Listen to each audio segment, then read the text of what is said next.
आप सुन रहे हैं जगत गुरु तत्वदर्शी संत रामपाल जी महाराज द्वारा लिखित पुस्तक जीने की राह। एक लेवा एक देवादूतम, कोई किसी का पिता न पूतम। एक किसान के घर एक पुत्र उत्पन्न हुआ। पुत्र 8 वर्ष का हुआ तो पत्नी की मृत्यु हो गई। किसान के पास 16 एकड़ जमीन थी।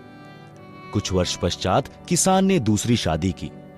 उस पत्नी से भी एक पुत्र उत्पन्न हुआ। कुछ वर्ष पश्चात उस पत्नी की भी मृत्यु हो गई। किसान का प्रथम पत्नी वाला पुत्र 16 वर्ष का हुआ।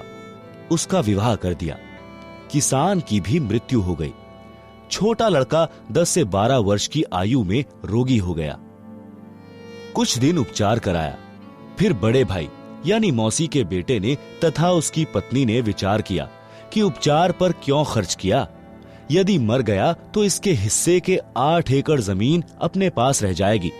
यह विचार करके पड़ोस के गांव से जो वैद्य उपचार के लिए आता था, उससे कहा कि इस लड़के की औषधि में विष मिलाकर दे दो, हम आपको धन दे देंगे। 500 रुपए के लालच में वैद्य ने उस लड़के को औषधि में विष खिलाकर मार दिया। गांव वालों को बताया गया कि रोग के कारण मृत्यु हो गई। किसी को शंका नहीं हुई। बच्चे की मृत्यु रोग के कारण हुई मान ली। उस मौसी के बेटे की मृत्यु के 1 वर्ष पश्चात बड़े भाई को पुत्र प्राप्त हुआ। खुशी का ठिकाना नहीं रहा।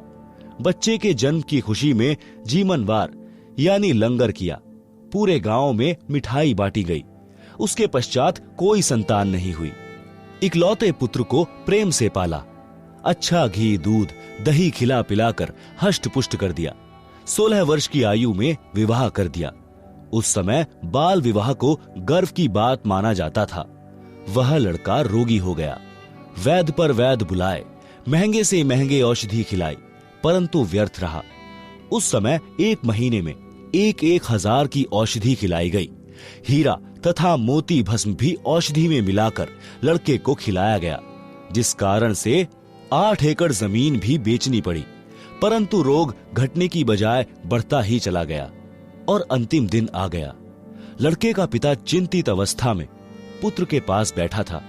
उसी समय लड़का बोला, भाई साहब एक काम कर। पिता ने कहा कि बेटा मैं तेरा पिता हूं। लड़का बोला कि मैं तेरा वह भाई हूं जिसको आपने विष देकर मरवाया था। मैं ही अपना बदला लेने आपके पुत्र के रूप में जन्मा हूं। उस लड़के की माताजी भी वहीं विराजमान थी। लड़का बोला कि 8 एकड़ जमीन मेरे हिस्से की थी, वह मैंने वसूल कर ली है। अब केवल कफन तथा लकड़ियों का हिसाब शेष है, उसकी तैयारी करो। यह बात सुनकर पिता उर्फ भाई का मुख फटा का फटा रह गया। अपने किए पर दोनों यानी पति पत्नी ने पश्चाताप किया। परमात्मा का विधान अटल है। बड़े भाई ने पुत्र रूप में जन्मे छोटे भाई से प्रश्न किया कि हमने लालच में आकर जो पाप किया, हमें तो परमात्मा ने फल दे दिया। जिस उद्देश्य के लिए आपकी जान ली थी वह 8 एकड़ जमीन गई तथा अन्य संतान है नहीं। यह शेष जमीन कोई और ही लेगा। हमारा तो नाश हुआ सो हुआ, यह तो होना ही चाहिए था। परमात्मा ने न्याय किया। परंतु जो लड़की आपकी पत्नी रूप में आई है, इसने कौन सा अपराध किया है जिस कारण से यह सती प्रथा के तहत आपके साथ जिंदा जलाई जाएगी? इसके साथ भगवान ने अन्याय किया है। छोटा भाई उर्फ पुत्र बोला कि मेरी मृत्यु के 2 वर्ष पश्चात वह वैद्य मर गया था जिसने मुझे 500 रुपए के लालच में विष देकर मारा था। यह पत्नी वही वैद्य डॉक्टर वाली आत्मा है। इसको वह फल मिलेगा, जिंदा जलाई जाएगी। उस समय सती प्रथा जोरों पर थी। पति की मृत्यु के पश्चात पत्नी को जिंदा उसी चिता में जलाया जाता। प्रिय पाठकों, विचार करो, परमात्मा की दृष्टि से कुछ नहीं छुपा है। जैसा करेगा वैसा भरना पड़ेगा। प्रत्येक परिवार इसी प्रकार संस्कार के कारण एक दूसरे से जुड़ा है। कोई पूर्व जन्म का कर्ज उतारने के लिए जन्मा है, कोई पूर्व जन्म का कर्ज लेने जन्मा है। उदाहरण के लिए पिता ने लड़के को पढ़ाया। शादी से 2 दिन पहले दुर्घटनाग्रस्त होकर मर गया। वह अपना कर्ज पिता से लेने आया था। बेटा जवान हुआ। कार्य करके निर्वाह करने लगा। पिता रोगी हो गया, लाखों रुपए लगे, व्यर्थ रहे, मर गया।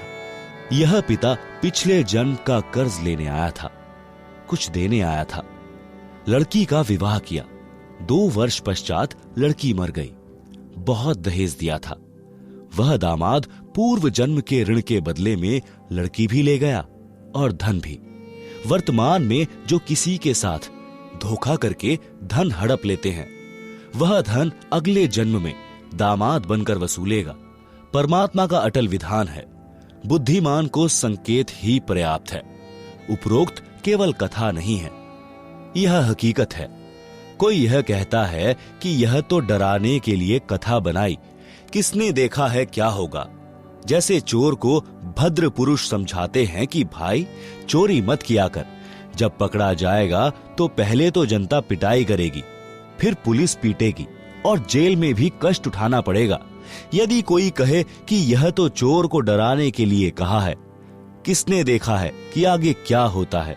विचार करें कि चोर को सच्चाई से अवगत करवाकर डराया है और सच्चाई भी है। यदि चोर सच्चाई से डरकर चोरी करना त्याग देगा तो उसकी भलाई है। यदि कहेगा कि किसने देखा है, आगे क्या होता है, उसके साथ वह सब गुजरेगी जो पहले बताई गई थी। इसी प्रकार जो उपरोक्त कथा को केवल समझाने डराने के लिए ही मानेगा तो दुर्भाग्य होगा। इसको इतनी ही सत्य समझना जैसे चोर को सतर्क किया है। लेखक ने यह कथा सन 1978 में एक पशुओं के डॉक्टर से सुनी थी, जो किसान के 2 पुत्रों वाली कथा ऊपर बताई है। वह इस कथा को अपने पास बैठने वाले को अवश्य सुनाता था, परंतु अमल कतई नहीं करता था। 10 रुपए की दवाई देकर 4 डिस्टिल्ड वाटर के इंजेक्शन लगाकर 200-300 रुपए वसूलता था। फिर शाम को मिलता तो अपने कारनामे भी बताता था कि यदि कम रुपए लूंगा तो भैंस वाला यह समझेगा कि अच्छी दवाई नहीं दी। भैंस को स्वस्थ तो 10 रुपए की दवाई से ही हो जाना था। विचार करें कि ऐसे व्यक्तियों की कथनी और करनी में अंतर है, तो उनके द्वारा सुनाई इन कथाओं का अन्य पर कैसे प्रभाव होगा। संत गरीबदास जी ने कहा है कि ये बातें कहन सुनन की नहीं है, कर पाड़ने की हैं, यानी इन पर अमल करना चाहिए। परमात्मा के विधान को समझकर निर्मल जीवन यापन करो, जीवन की राह को कांटों रहित बनाएं।